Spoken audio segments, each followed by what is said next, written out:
start a new chapter. We're in chapter 3. Oh my god. I know. Believe it or not, guys, we're halfway through the material. Oh yeah. Halfway through. Okay? At the end of November, we will be finished with the whole entire course. Okay? And again, we'll have about 8 days prepared for the That's final, nice. which is pretty good. So our quadratic functions and applications 3.1. We're going to graph quadratic function with vertex form. We're going to start with the general form of quadratic and put it in vertex form. Find the vertex of the parabola using the vertex formula. We're going to derive that, by the way. And then solve applications involving quadratic functions. Okay, so that's everything we're going to be tackling today. And hopefully, as we're going through this, most of it should sound familiar or look familiar. Okay, so here we go. Definition. A function defined by f of x equals x squared plus bx plus c, given that a can't be 0, or else you don't have a quadratic. It's called a quadratic function.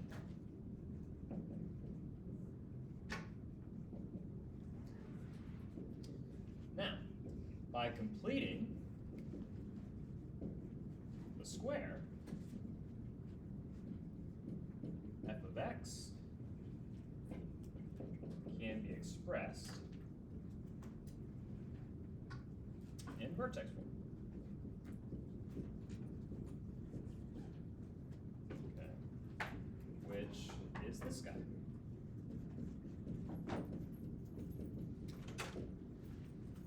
Ready? So what we're going to do is take our generic form of a quadratic. We're going to complete the square and come up with vertex form. Because vertex form is 1,000 times easier to graph with, because we know what the transformations are going to look like, rather than just graphing it with this. Okay? So, let's list a couple facts with vertex form. The graph of f is a parabola with vertex h, k. Right? So the actual shape of the graph, we call it a parabola. I think a lot of times when we see that in a graph, we're like, oh, it's quadratic. You're not wrong. It's called a quadratic function, but the term for the curve itself is called a parabola. If your a value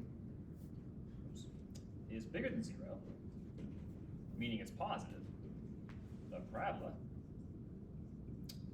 opens upward. And the vertex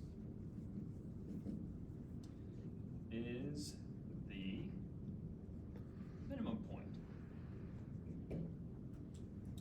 Oh, sorry, more to right there. Minimum value of f is k. Okay, there we go. All right. Now, if a is negative, so less than 0, the parabola opens, I guess I shouldn't underline that part, downward, and the vertex is the maximum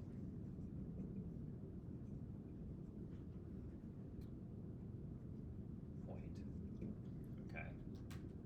Well, I gotta follow that. And the vertex is the maximum value of f, which is k. There we go. Now, why is the a value determining that? Well, think about it. When I expand x minus h, expand the whole thing, and then multiply it by a, okay, your quadratic term, the ax squared term, okay, that is always going to have more power as to what your graph's going to do. Because this is larger the more x values you put in. So like x is 100, x is 1,000, x is 1,000,000. This is going to be larger than the linear term and the constant term in the end. So therefore, whatever this is going to dictate what the graph's going to do. Okay, whether it's opening upward or downward. Yeah. Can you sign this once you're done? What number? It's for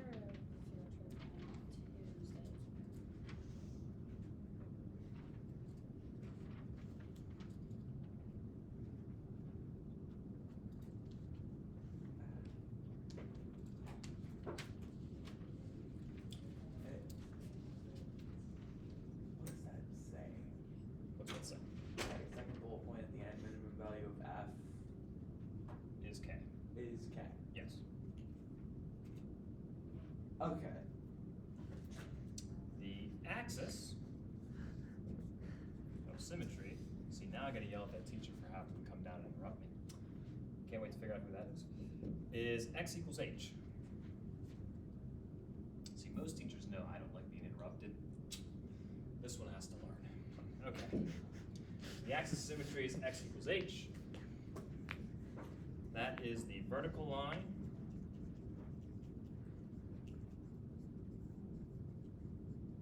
that passes through the vertex.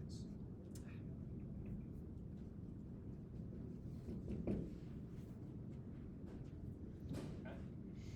So our axis of symmetry is x equals just some number, and it's going to be this guy right here, our x coordinate of our vertex. Okay, that's where it's symmetrical. So if I take the parabola and just fold it across that line, it's going to match up perfectly. Okay. So let's give you a visual.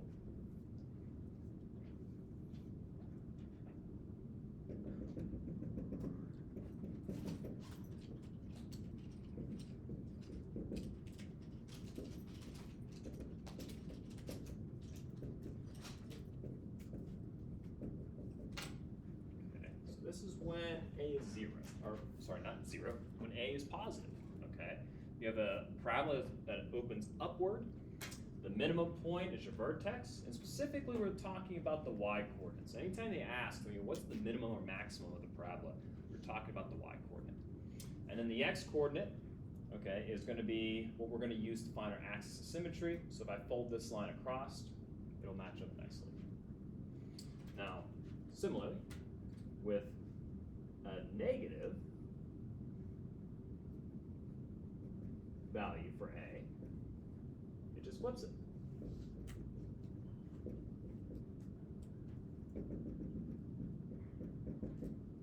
Okay, so we get something that looks like this. So it flips it upside down. And now it's a maximum point, right? That's the largest y value I'm going to see with this quadratic function. I'm not going to get anything larger than that. And again, we're looking at just what's the y term. That's the k term right there. Okay? So let's practice it. Let's put it to use. So, example. Given f of x equals the following. Okay. We're going to do, well, we got A, B, C, D, E, F, G. See, I know my alphabet. Those are the parts we're going to use. That's how many parts we got to this guy. Okay, I'm gonna break it apart, make sure we understand everything. So part A just says, okay, determine if the parabola opens upward or downward. Okay, that's our first thing. Well, look at your A value. My A value is positive, right? So, ergo, it's going to be opening upward, right? Let me use a different color for that. I think green would be good for it. Okay. So this would be opens upward. That's because A is positive. Okay. All right, part B's question.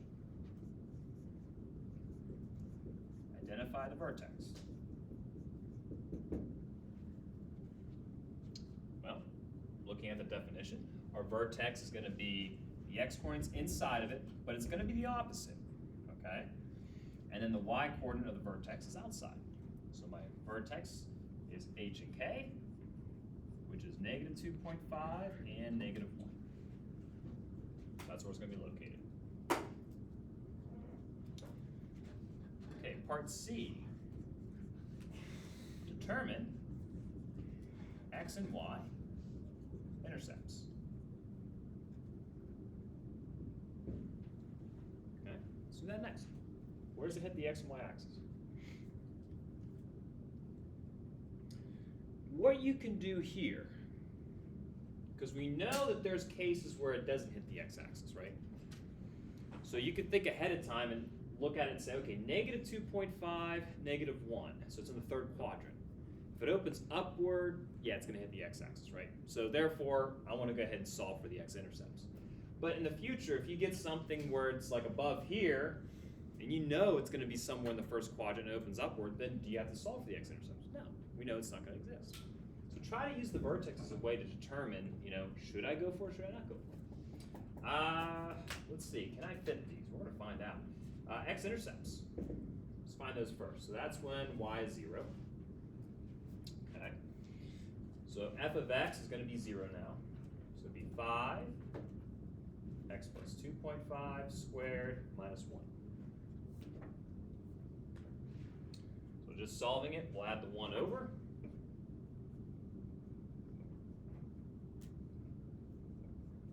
Okay, divide by 5. It's okay to have a fraction. That's no big deal. Okay, solving that, I have to take the square root. Now, be careful, square root means that this is now going to be a positive and negative 1 over square root of 5. Okay, I didn't put the square root of 1 there because square root of 1 is just 1. So that equals x plus 2.5. Okay, subtract 2.5 over. So negative 2.5 plus or minus 1 over square root of 5 equals x. Now, because we're going to be graphing this, I might just want to keep it as an entire decimal. So when I take this in the calculator, I take the entire thing in. So the two x-intercepts that we're going to get, when you do that, is negative 2.05 and 0, and the other one is negative 2.95 and 0. Okay. Any questions on that? So you see how with vertex form, it is kind of nice to solve for x-intercepts. It's not too bad. Okay, the y-intercept, I'm going to put up here. That's when x is 0. That one's a little bit quicker. So we have y equals 5, 0 plus 2.5 squared, minus 1. All right? So 0 plus 2.5, that's 2.5. Squaring it, multiplying it by 5, gives us 31.25 minus the 1. So we get 30.25.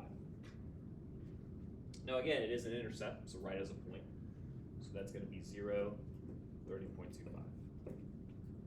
So let me just go ahead, I'm going to box these so easier to pick it out.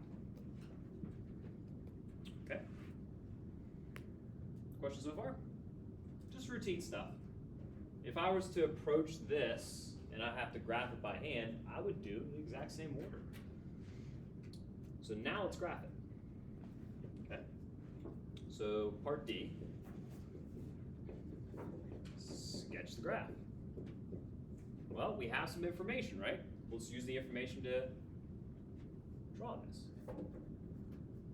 We do have some decimals, so we're going to make some approximations on our grid, which is no big deal. The 30.25, that's going to be fun. Okay, so give me a moment.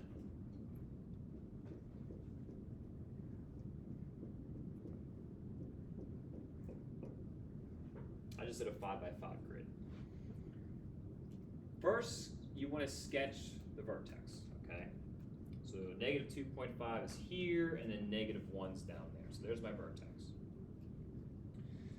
Now, sketch the x-intercepts. So negative 2.95, so like somewhere here, it's very close to 3, negative 3. And negative 2.05, so that's very close to the negative 2 spot. Now obviously my scale isn't going to work too well with it being squished, but that's okay. And then the y-intercept, well, here's what we're going to do, guys. We're going to pretend that's up here.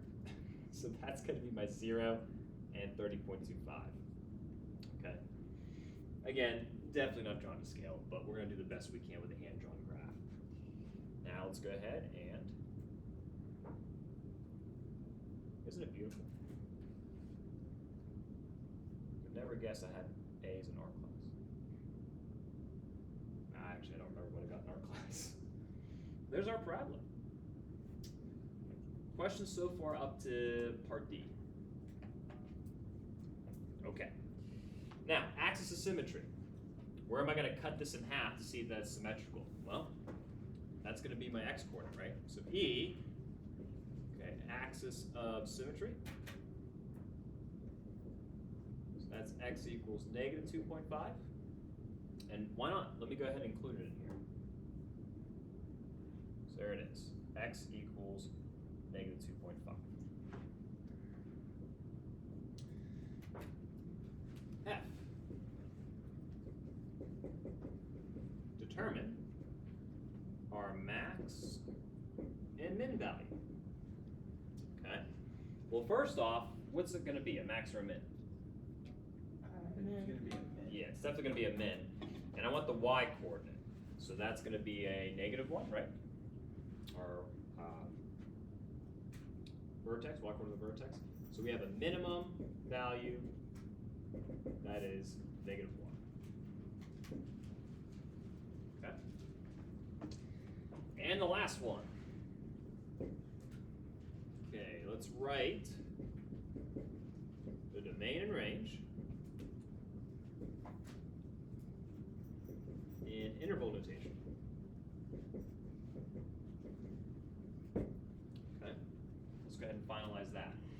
Now, with a quadratic, don't always jump to all real numbers. In this case, it is, right? Every x value is going to be picked. If we had a piecewise and it was a parabola, we know that wouldn't be the case, right? It'd be kind of, either chopped in half, not in half, but both ends are chopped, or maybe just one end. But in this case, man, I did say I was going to put the answers in green, and I switched halfway through. So yeah, all real numbers, no restrictions on my domain. Okay, now my range, well, we know what my lowest number is going to be, -1, and then everything above it, right? Everything else is picked. So include -1 and everything beyond it. So here's my range value for that guy. All right. Questions? So again, what I'm trying to do with this example is I'm trying to show you just what is vertex form, how do you work with it, and the steps you can use to sketch a graph of your problem. Okay, now let's go ahead and write things in vertex form. That's our next step. So that's where complete the square is going to come into play. All right. So write a quadratic in vertex form.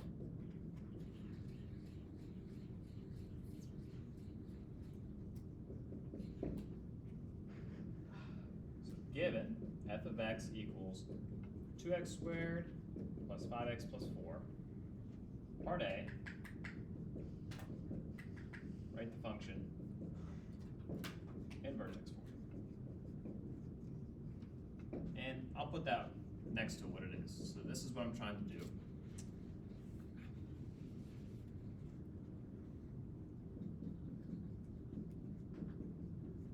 Okay, that's my end goal.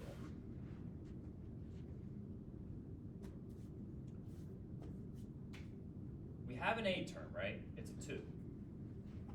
Okay.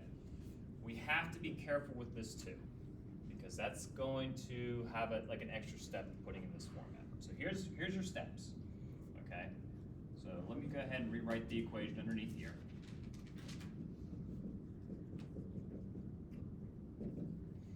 So first step, group them. So just group your x terms together. And that 4, well, sorry, you're left out. Okay? You're not in the group, don't have an x, you're not cool enough.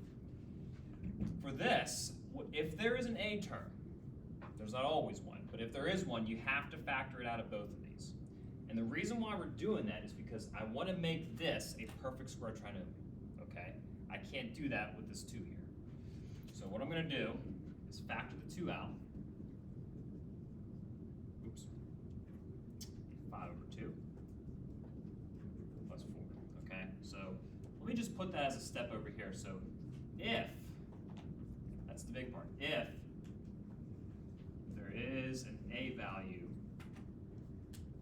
divide it or factor out, okay? If there isn't, then just proceed to the next step, which is this. I want to create a perfect square trinomial inside of there. And then whatever I do and this is where it's the big change. It is like completing the square and it isn't. I want to subtract that value on the outside. And the reason why I'm subtracting is because if I add something in here, then is it going to be the original anymore? No.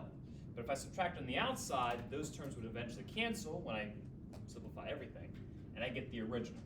Okay, so that's why there's a subtraction. When you did complete the square, you had this 4 over here, right? Which is why we added it on this side, because we kept things balanced. But because 4 is on the same side and not on the other side, we're going to subtract it to make sure it's still the original. So how do I make this? Well, if you recall, you take your b term, whatever it is. So it's 5 over 2 for us. You take half of it first. So that's 5 over 4. Then you square that value. So that gives me 25 over 16. Okay?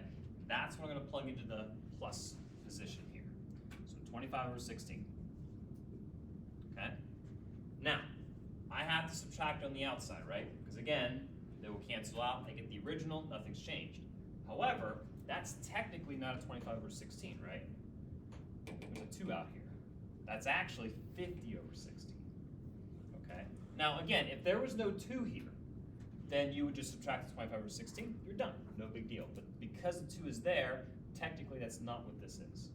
Okay? Just like up here, is this really an x squared? No, what was it originally? A 2x squared. Okay, so just mind the numbers on the outside. So I'm going to subtract a 50 over 16 on the outside. Okay? Any questions with that move, what I did?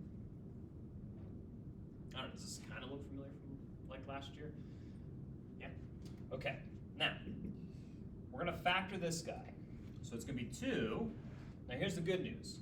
It's easy with integers, but with fractions, this is where people get mixed up. So what are the factors in here? Well, it's going to be x plus,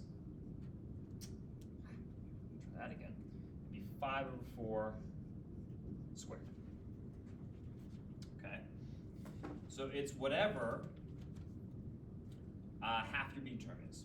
Okay? And then if you were to expand this, you get the original. Now, on the outside, let's mess with it a little bit. I'm going to reduce that to a 25 over 8. Smaller numbers, it kind of works nicely. So to finish it, okay, I could change this to a 32 over 8. Does that sound good? 32 over 8? I'll put it up here. Okay.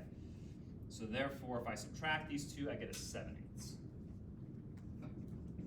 There we go. There's my vertex. Again, it is easier with integers, but I want to give you an example with fractions, that way you know how to work with it. Okay? Now, everything we did on that example, we're going to do the same thing here. Just kind of speed through it a little bit.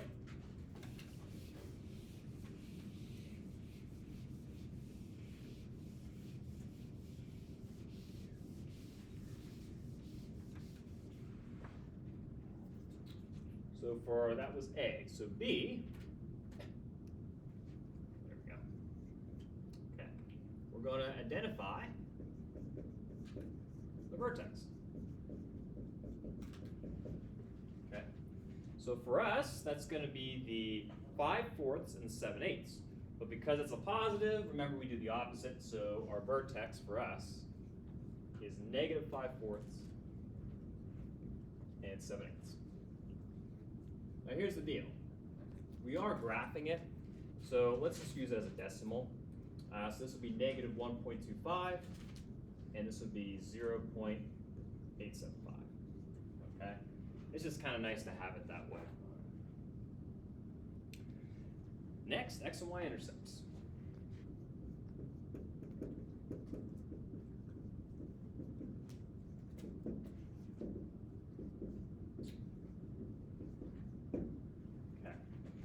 Now, let's be smart about this for a second.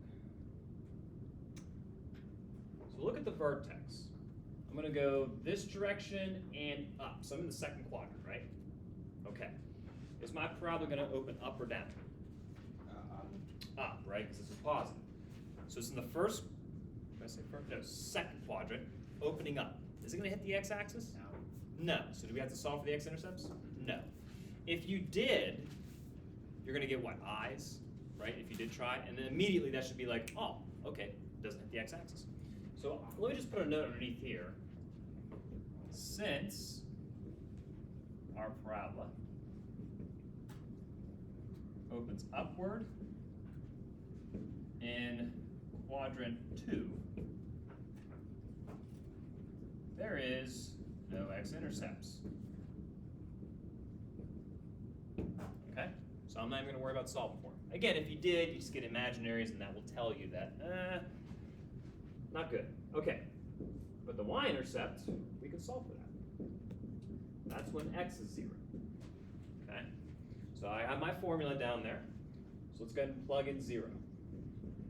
So we get 2, 0 plus 5 over 4 squared plus 7 over 8. Zeros are nice to work with.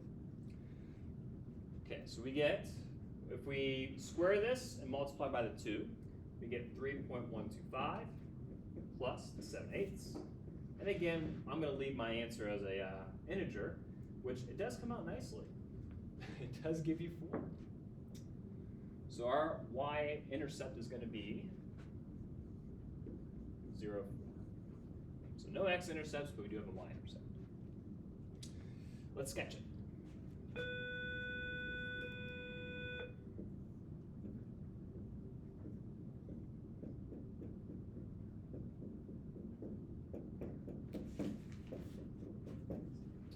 So again, I just did a 5 by 5 grid. Well, negative 1.25 and 0.875.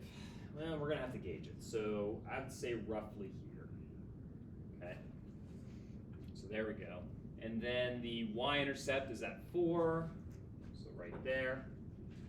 Okay. And there we go. That's actually a little bit better than my other problem, huh? Just slightly. It's still kind of awkward, isn't it? Oh well. Hand-drawn graph, we do the best that we can with it. Our axis of symmetry, so that would be E. I'll put it here. So axis of symmetry, that's our x-coordinate of the vertex. So that's going to be x equals negative 1.25. I'll go ahead and graph that. X equals negative 1.25. Okay, max or min? That'll be the next thing. Well, it's definitely a minimum, right? And it's going to be the y-coordinate, so 0.875.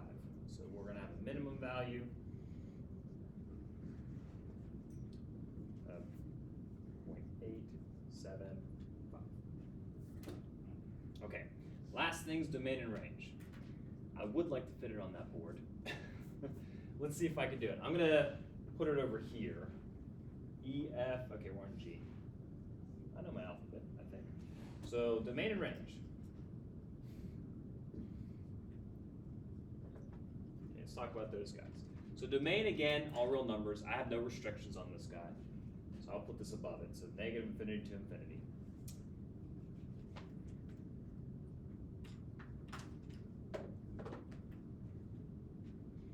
Okay, now the range, well, the lowest I go is this guy.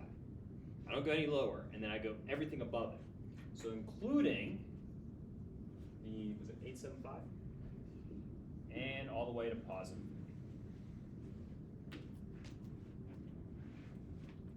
Okay. So far so good. All right, that's graphing. Graphing's not bad. Now, what if you had the general form and you had a graph with that? Let's say you didn't want to put it in vertex form. Well, you still can. Okay, let's talk about how we can do that by creating a vertex formula.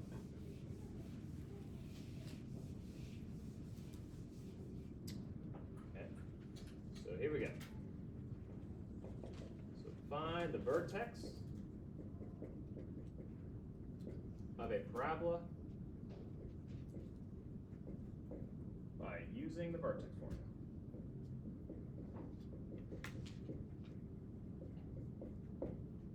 Okay, so let's derive it first.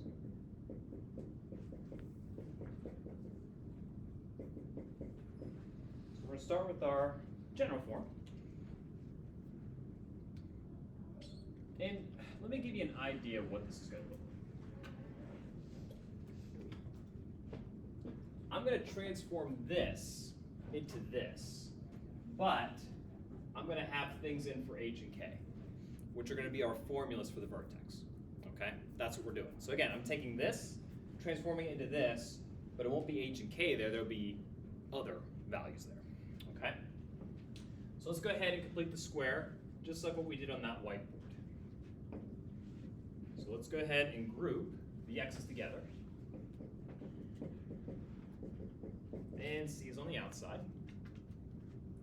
Okay, we do have a term in front of the quadratic, so I have to factor it out, which will help me create my perfect square trinomial.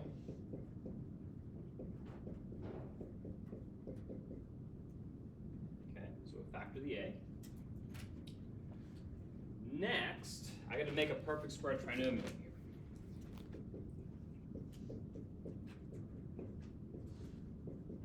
So I'm going to add something, but then on the outside I got to subtract it, because again, that will help cancel things out. I get the original. Okay, let's do a quick little math doodle over here. So, let's go ahead and take half of it. Now be careful, I don't want the x with it. It's just the number in front of the x. I've had people do that before. So it's b over a, take half, so that's b over 2a. That kind of looks familiar already, huh? And then square it. You get b squared over 4a squared. So that's what's going to go into here. B squared over 4a squared. It's almost like you're driving quadratic formula. Not exactly, but we've seen a lot of those values come up. Okay, now I have to subtract on the outside, but remember, it's not really this, it's actually a times this. So this is going to be b squared times a, and then over 4a squared. So I'm going to subtract that from c. I am going to reduce this because we can see an a would cancel out. Okay, so what's this going to factor to? Well, if you recall over here, okay, all it was is the b term, just half of it. Okay, so what was our b term and half of it? It was what, b over 2a? So we have x plus b over 2a squared.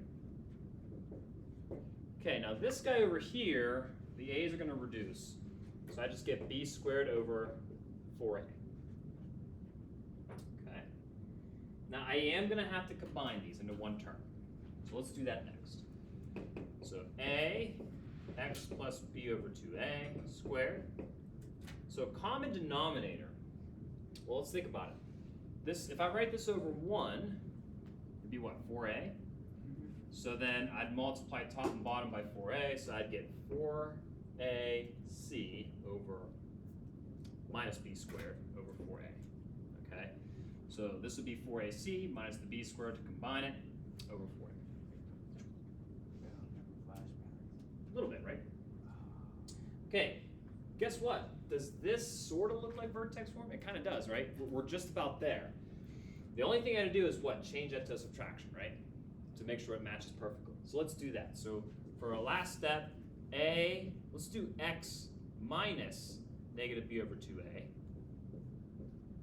And then over here we have 4ac minus b squared over 4a.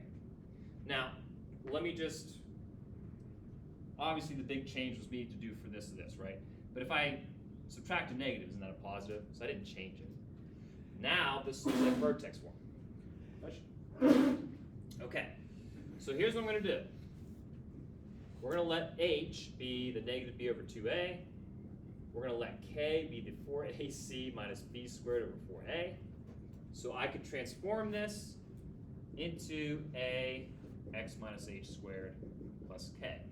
So our h and k, our vertex form, gave us these two formulas. So this would be the formula to find the x coordinate of the vertex. This would be the formula to find the y coordinate of the vertex. This you remember, right? That should look familiar. Negative b over 2a, right? This should really look familiar. You know why? This is a pain in the ass. I'm just going to be very, very plain with you. It is. Are you gonna memorize that? Probably not. So what do we do instead? Look at the graph. Well, we'll do that, but I need more board. So I'm gonna write it up here. So instead, here's what we do. So our vertex formula, okay, is this. It's gonna be negative b over 2a to find the x coordinate. But instead of memorizing this, let's just plug whatever this answer is into the function and get the y coordinate. So let's just say f of negative b over 2a.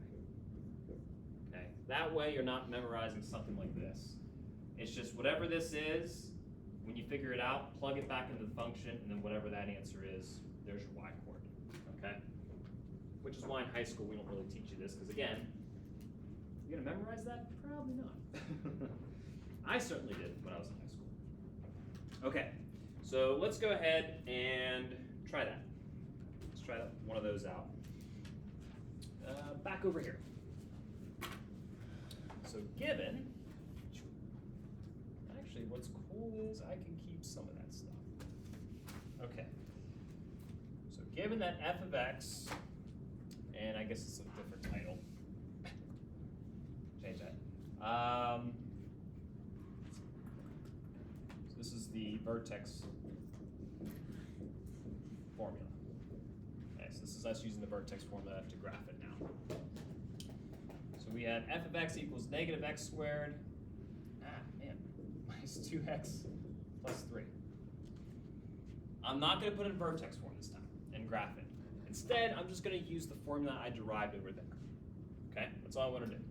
So for part A, I guess I really couldn't keep any of that. Wishful thinking. First question. Upward or downward?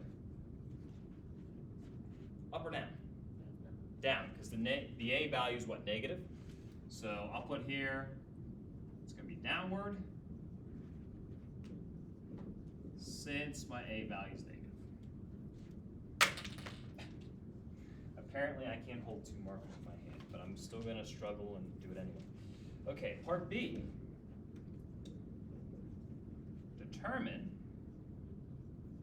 vertex by using the vertex formula. Okay. So again, it's not in vertex form, so I can't use that to find the vertex, but we're going to use the formula over there. So I'm going to rewrite it. Okay. So negative b over 2a. Now, I should have, well, we kind of know this already, but my a term is always in front of the quadratic. We know the b term is the linear, and the c term is the constant, okay? So let's go ahead, let's find the x coordinate first. So my b value is a negative 2, so it's negative, negative 2. Yeah, and remember, our formula already had a negative there. So we're going to have double negative. So the bottom would be 2 times a negative 1. Okay? Well, we got 1, 2, 3 negatives, so it's going to remain negative. But 2 divided by 2 is 1. So negative 1. That's my x coordinate. Now, to find the y coordinate, well, that's not too bad. I'm just going to plug negative 1 into the equation and find it. Again, I'm not going to use that formula over there. I'm just going to go ahead and plug it back in. So let me go ahead and substitute it. Okay, so I'm going to go ahead and plug negative 1 in. Way too many negatives. It's a little crowded. But just be careful when you're going through it. Take your time with it.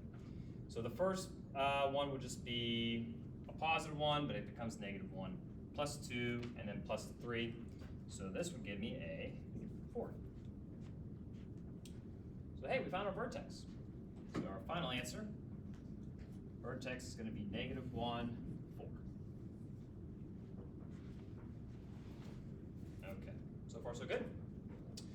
Alrighty, we got to find intercepts. Hey, I can't use that.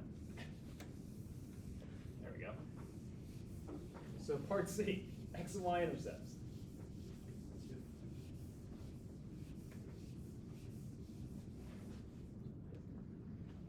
Let's do that next. Well, using the original function, let's just plug some zeros in, okay? So x-intercept That's when y is 0. Okay. So let's go ahead and plug 0 in for it. 0 equals negative x squared minus 2x plus 3. Well, we're going to have to solve it any method we'd like. This will work out nicely. Here's what I'm going to do. I'm going to factor a negative out of the whole thing just to get rid of the quad. Do you have a question? Yeah, for the y coordinate. Why don't we pick 1 plus 2 plus 3, which is 6? 1 plus 2 plus 3 is 6. Did I do a mental math error? So let's see. This would be a 1 plus 2 plus 3. I did do a mental math error. Thank you. No, you didn't. It's negative 1. It's negative 1. It's negative on the outside. Just there's a negative outside. Oh.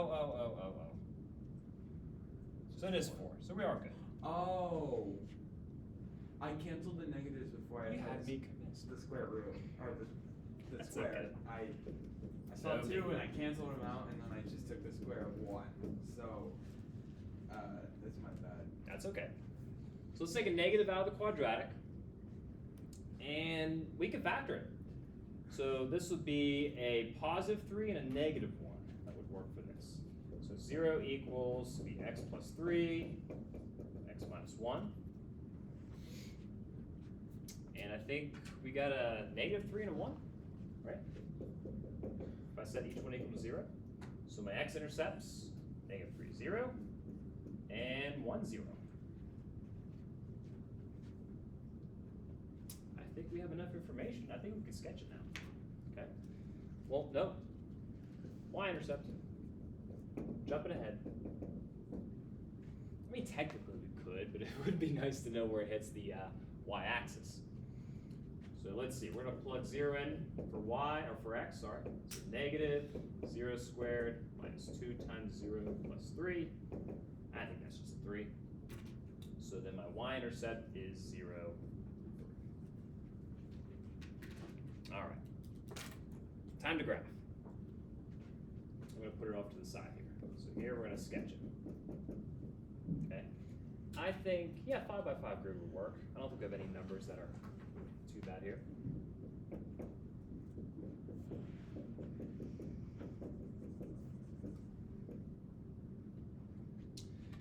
Vertex, negative 1, 4. Okay. And then we have negative 3, 0, 1, 0, and 0, 3. All right.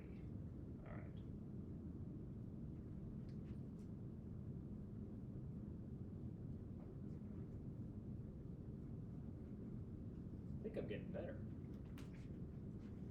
As the lesson goes on, I might be getting better drawing that. Okay.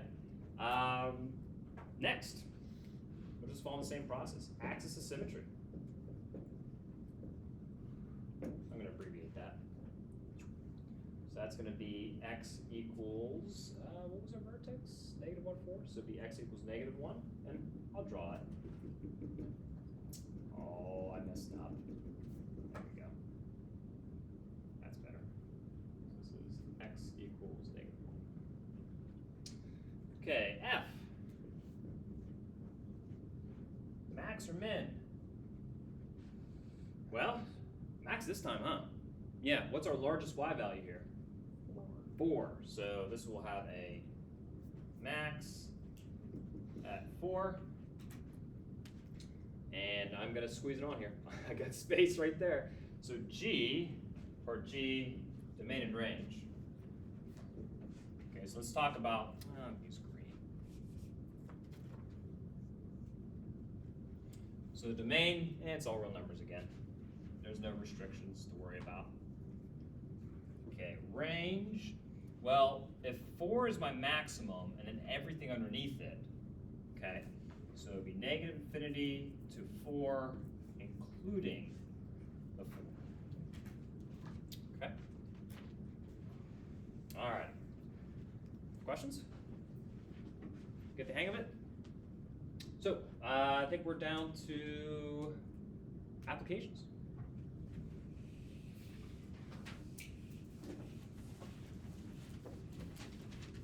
So one of the things we can use, I'm going to put a little blurb here before we jump to the application. You've heard of this before, discriminant. Okay? Let's talk about that just real quick. So the discriminant is this guy. It comes from the quadratic formula, right? And it tells us how many solutions, or how many intercepts, x-intercepts, the graph's gonna have, okay? So I'm not gonna go into too much detail because we have done that before, but just as a reminder, you could use this to figure out if you even have intercepts. So if this is equal to 0, we know the graph will have just one x-intercept. Okay. In this case, we just put right here, it's the vertex. Okay, the vertex is just resting on the x-axis. Okay. If it is greater than 0, the graph will have 2 x-intercepts. Okay. I like to count off the Sesame Street. Two x-intercepts. Okay. The graph. I heard some chuckles. Okay, I'll take it. Has no x-intercepts. Okay, so if it's negative, which we know gives us eyes, it will not cross the x-axis. So again, it's kind of a useful tool if you just want to see, if you have a general form of a quadratic, you're like, it doesn't really hit. I mean, you could find the vertex probably just as fast as this to figure out if it does, but it's another tool. Nothing to add to your toolbox of stuff. Okay, so let's do an application. Okay, so we're going to have, suppose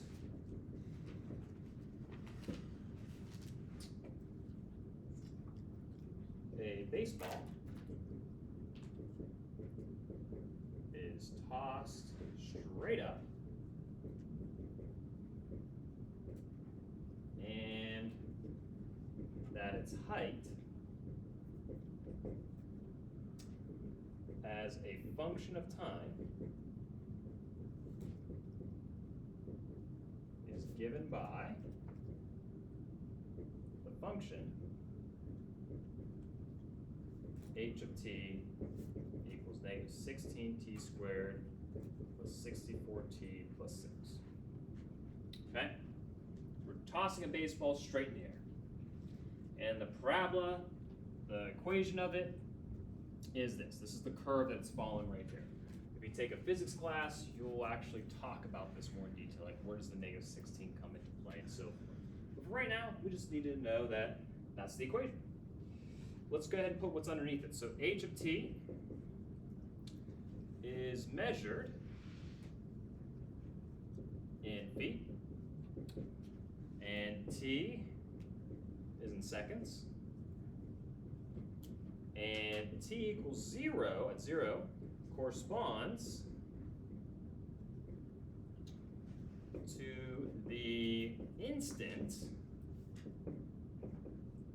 that the ball is released.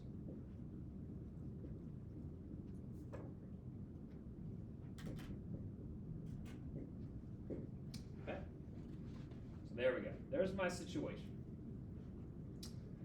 I'm out of space. Now, let me ask you some questions.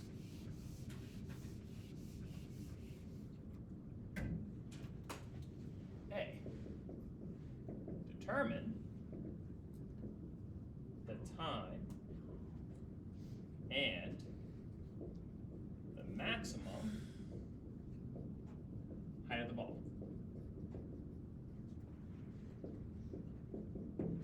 Okay? Which is a good thing to know. You know, when does it reach its maximum height? Well, first off, look at the parabola. The a value is negative, so is it going to have a maximum? Yeah, so that's good. The problem's not tricking us. The maximum is going to occur at its vertex, right? So therefore, this is telling you to find the vertex. So let's do that, okay? So let's find the x-coordinate of the vertex, because that's going to tell me the what? The time that it hits its maximum height, because that's what the x's are in this case. It's time. So negative b over 2a. It's going to be negative 64 over 2 times negative 16. And if we simplify, we get 2. I really love negatives, what can I tell you? negative, negative, negative. So at 2 seconds, that ball is at its max height. Okay? Now, what is that height? Well, that's why we need the y-coordinate in the vertex. Let's plug 2 in. Oh, not F. It's H. Yeah, H. I want to use the right letter. So we get negative 16, 2 squared, plus 64 times 2 plus 6. Okay? Simplifying, just to save a little time, you get 70 feet. So, what did we find out? At 2 seconds, the ball will have its maximum height of 70 feet. Okay? And I got a part B to finish it up. So at what time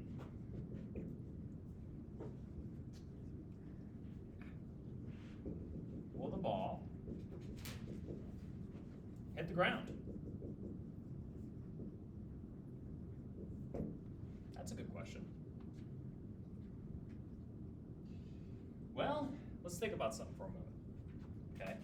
If we visualize, let me just draw a generic, like, let's say it was this. Okay. Well, up here is its max height, right? So it hits its max height, comes down, hits the ground. So right here is the ground. So I want to know what t value is that guy. So it must be an x-intercept, huh? That's what's going to give me where it hits the ground. So I want to find, I'll put that down, find the x-intercepts. Okay. So let's do that. So to find the x-intercepts, we have to plug in, so we must make this guy 0 and solve for it. So let's do that. So it's going to be 0 equals negative 16t squared plus 64t plus 6. Now, there's no factoring this one. Best thing we can do is quadratic formula. Okay, there are even numbers, so you could complete the square, but I'm just going to jump into quadratic formula.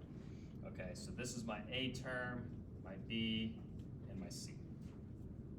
Okay, so here we go. So T is equal to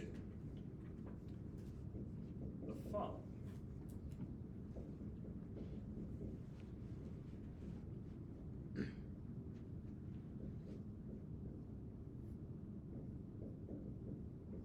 Okay, so just me plugging the values into the quadratic formula.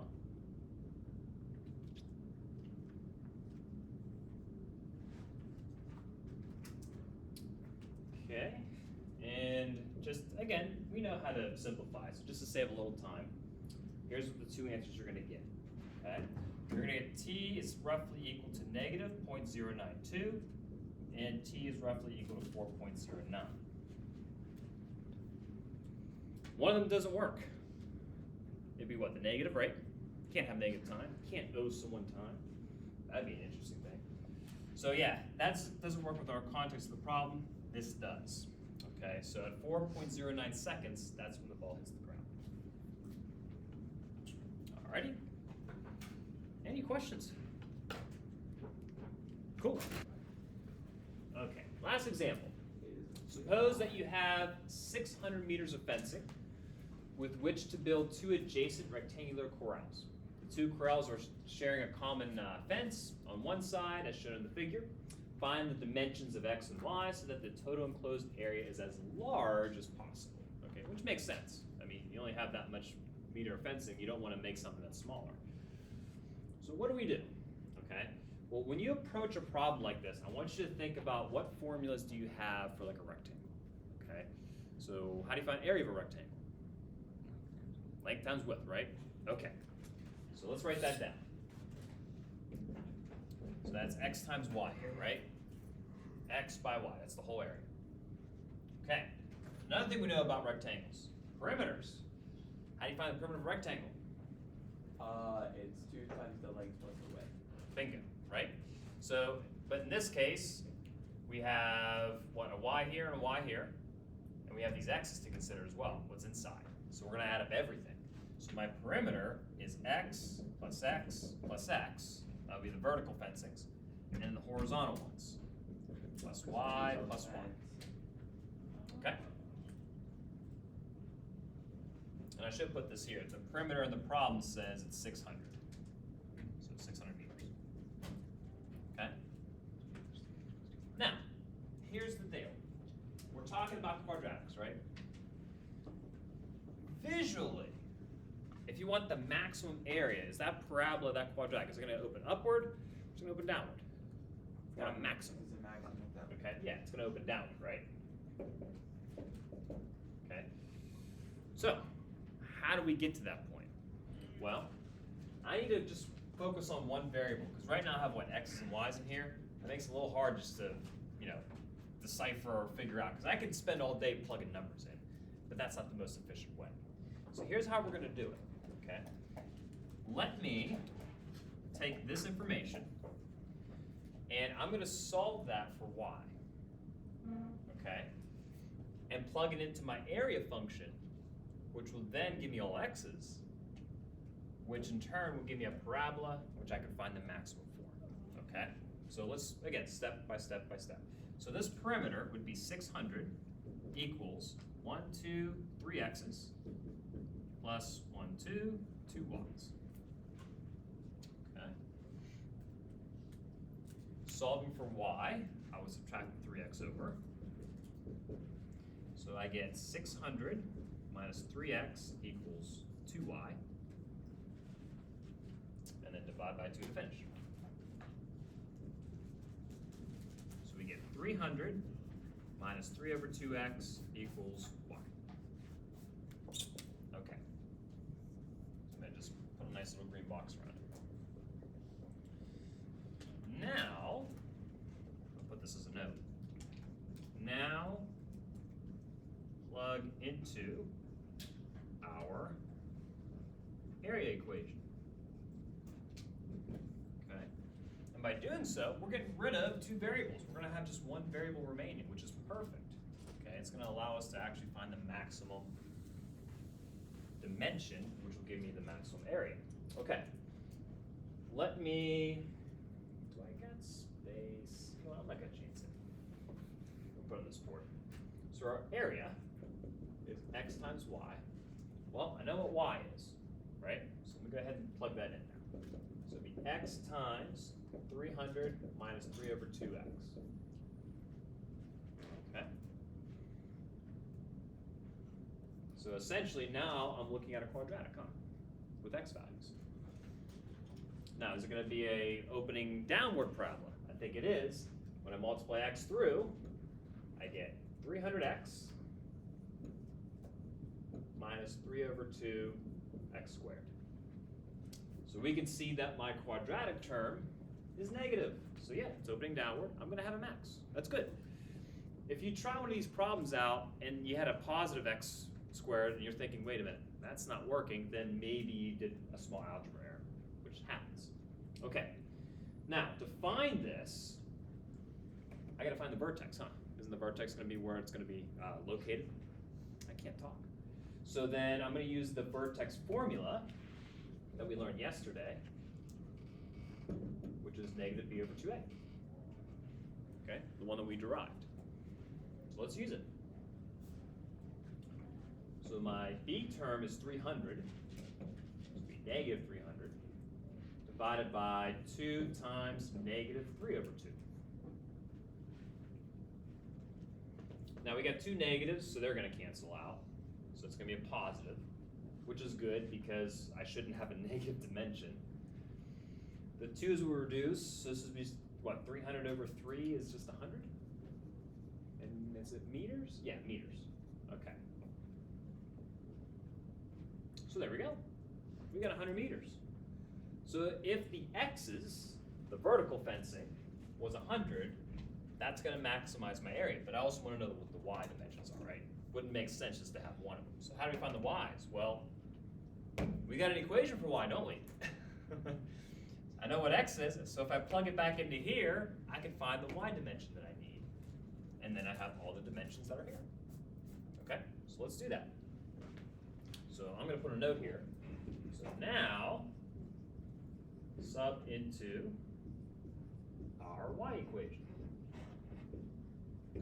Okay, to find the y dimensions. All right, so I'll put this over here.